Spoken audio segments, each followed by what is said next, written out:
This week we're reflecting on the Canonic hymn in Philippians chapter 2. And yesterday we talked about how the first movement of the hymn is the incarnation. That Jesus becoming the incarnation of the invisible God for us. The second movement of the Canonic hymn is Jesus' death on the cross. And today we honor Saint Maximilian Kolbe, the remarkable Franciscan Polish priest who found himself at Auschwitz and in a heroic way offered his life to take the place of a man that had been condemned to death by starvation.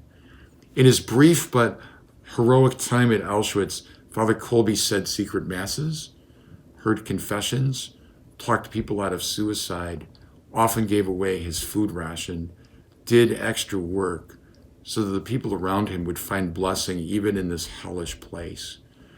And when a prisoner escaped and 10 men were randomly chosen to die by starvation in retribution for that escape, he was not one of them. But this father, this man who was married and had children who had been chosen, began to weep. So Father Kolbe bravely steps forward and says, "I want to take that man's place." The commandant says, "Who are you?" And he says, "I'm a Catholic priest." So these 10 men were thrust into a tiny cell and deprived of water, light, and food until they were all dead. And Father Kolbe led these men in prayer and in song and in forgiveness of the Nazis until he was the last one alive. And it was on August 14th that he was shot with a shot of carbolic acid that finally killed him. He who was tremendously devoted to the Mother of God died on the vigil of the Assumption.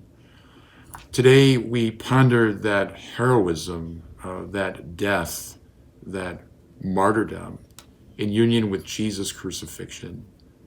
That in Jesus' death on the cross, we see God taking everything within us that's broken, sinful, and dead, and lifting it up to the Father in this radical oblation of self.